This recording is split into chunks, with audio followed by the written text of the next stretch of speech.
Halo teman-teman, perkenalkan nama saya Bernadetta Nadia Septerini, mahasiswi Prodi Akuntansi Universitas Esa Unggul. Di sini saya akan menjelaskan tentang pitch deck dari bisnis Basreng Jeder. Berikut yang akan saya bahas dalam sesi kali ini, yaitu problem, analisis lingkungan, analisis konsumen, learn model canvas, perencanaan SDM, perencanaan keuangan, perencanaan produksi, prototype MVP, dan juga pemasaran digital. Untuk problemnya, saat ini media sosial sangat berpengaruh pada bisnis. Banyak bisnis, Basreng terutamanya, yang sudah terkenal di kalangan cinta makanan pedas dan memiliki penggemarnya sendiri. Maka, akan sulit mengimbanginya kecuali ada ciri khas khusus pada produk sendiri. Untuk solusinya, kami membuat inovasi rasa baru seperti rasa bulgogi, balado, manis pedas, manis gurih, kimchi, dan lain sebagainya. Untuk opportunity-nya, di zaman sekarang ini, orang-orang lebih sering mengakses media sosial.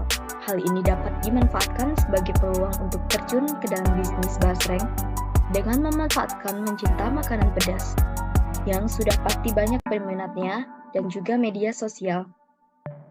Bisnis ini bisa didirikan tanpa harus membuka toko offline. Cukup dengan memanfaatkan media sosial seperti TikTok, Shopee, Instagram, GoFood, dan juga Facebook.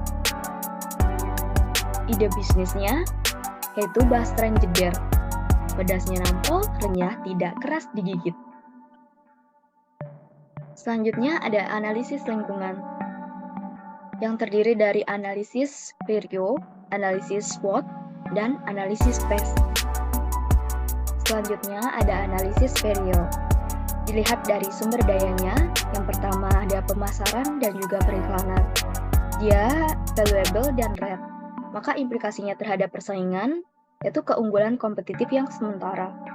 Yang kedua, hubungan dengan pelanggan dan pemasok. Ini juga sama seperti tadi, dia valuable dan rare. Implikasinya terhadap persaingan, keunggulan kompetitif sementara.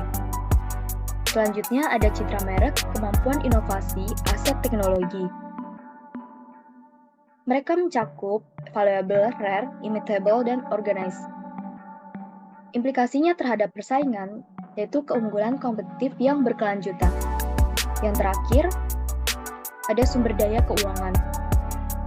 Dia ini mencakup valuable saja, maka implikasinya terhadap persaingan, yaitu paritas kompetitif. Berikutnya adalah analisis PES. Dilihat dari faktor politik, dalam Undang-Undang Nomor 18 Tahun 2022 tentang pangan yang mendefinisikan bahwa pangan adalah segala sesuatu yang berasal dari sumber hayati produk pertanian, perkebunan, kehutanan, perikanan, peternakan, perairan, dan air, baik yang diolah maupun tidak diolah, yang diperuntukkan sebagai makanan atau minuman bagi konsumsi manusia, termasuk bahan tambahan pangan, bahan baku pangan, dan bahan lainnya yang digunakan dalam proses penyiapan, pengolahan, dan atau pembuatan makanan dan minuman. Yang kedua, faktor ekonomi. Dengan harga baku yang cukup terjangkau, Basreng menjadikan makanan sangat terjangkau. Konsumer dari Basreng bisa mencakup ekonomi rendah sampai tinggi tergantung dengan kualitas dan kuantitas dari Basreng itu sendiri. Yang ketiga ada faktor sosial. Dengan adanya media sosial, kita dimudahkan untuk follow up apa saja yang orang-orang sukai. Dengan begitu, kita dapat mengetahui apakah customer penasaran bahkan menyukai produk Basreng kita. Dengan adanya food blogger, kita dapat mengenalkan produk kita kepada masyarakat yang lebih luas dengan mudah. terakhir ada faktor teknologi. Teknologi berkembang sangat pesat. Selain mempermudah dalam proses pembuatan, kita dapat membuat bahan daging mentah menjadi sebuah cemilan tradisional yang enak di kalangan masyarakat. Banyak teknologi yang bermunculan seperti food chopper, kompor listrik, kita dapat membuat basreng secara efisien dan cepat.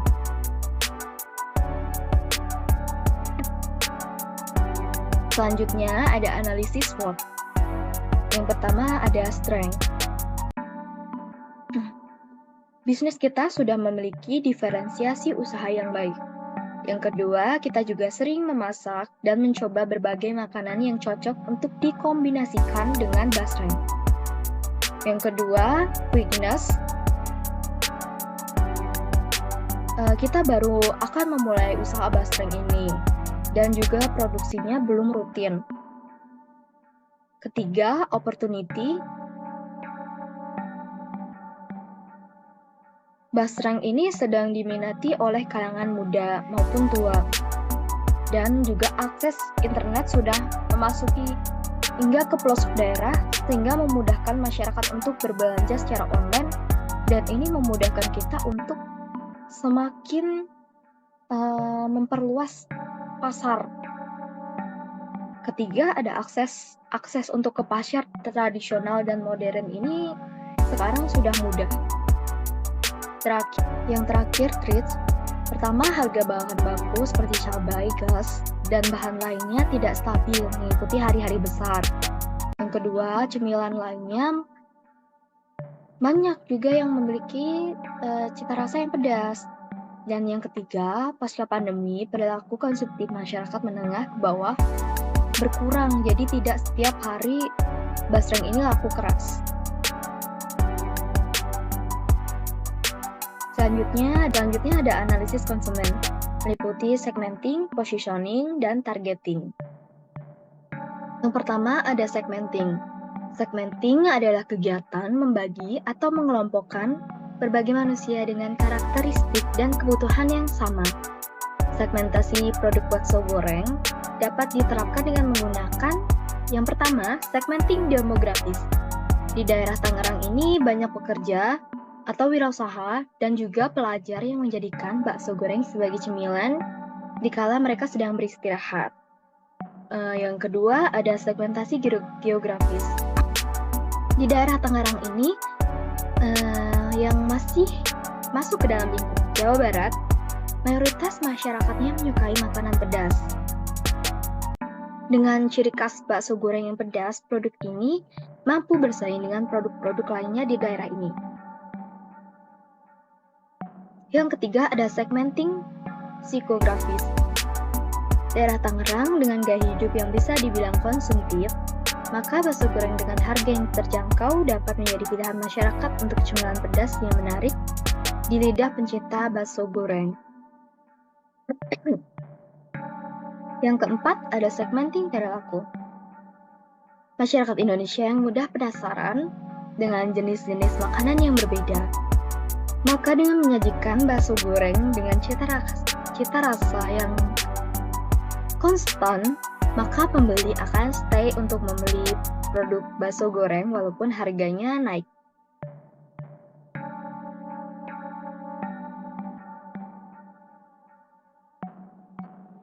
Selanjutnya ada targeting.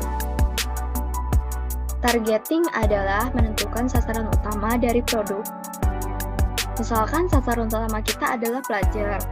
Kita bisa mencari lokasi yang strategis, bahkan bisa mengembangkan menjadi beberapa sasaran. Sebagai contohnya, menargetkan pekerja, kita bisa mencari posisi di sekitar perkantoran. Yang pertama, kita lihat dari targeting ukuran.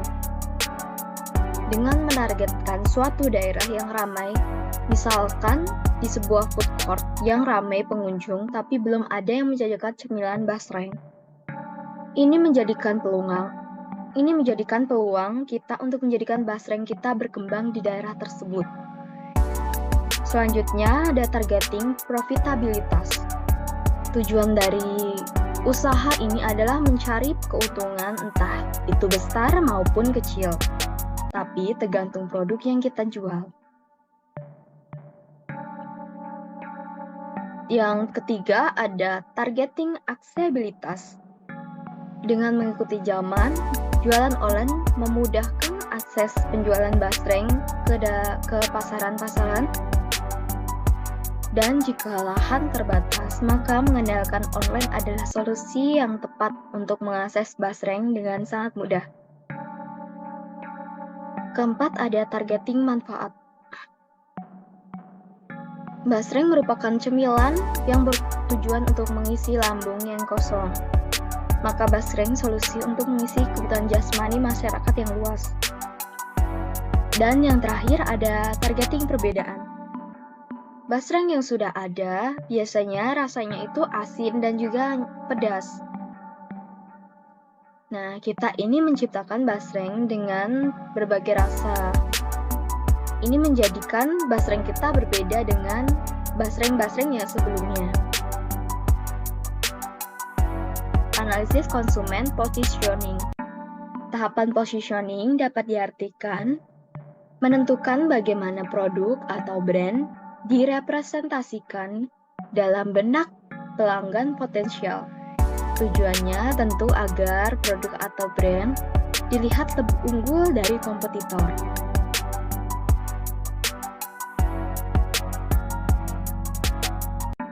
Selanjutnya yaitu Learn Model Canvas.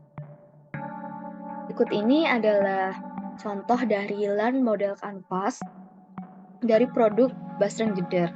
Yang pertama ada problem, solution, unique value proposition, unified advantage, customer segment, early adopter, high level concept, existing alternative, key metrics, channel, cost structure, revenue stream. Selanjutnya ada perencanaan SDM. Perencanaan SDM yang sudah kami susun ada staf produksi, staf operasional, staf admin, dan juga staf pemasaran. Berikut ini adalah job desk-nya.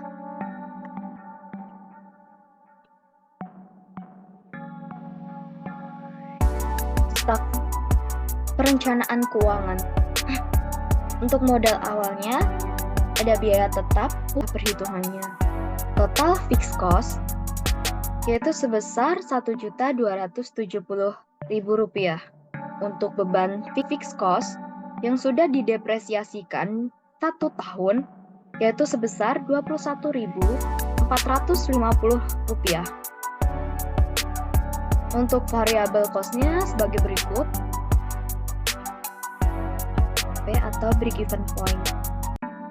Asumsinya biaya fixed cost yaitu sebesar Rp1.270.000.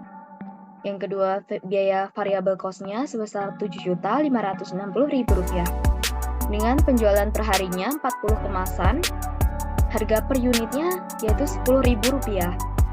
Penjualan rata-rata per bulan 40 unit dikali 30 hari yaitu 1.200 unit per bulan.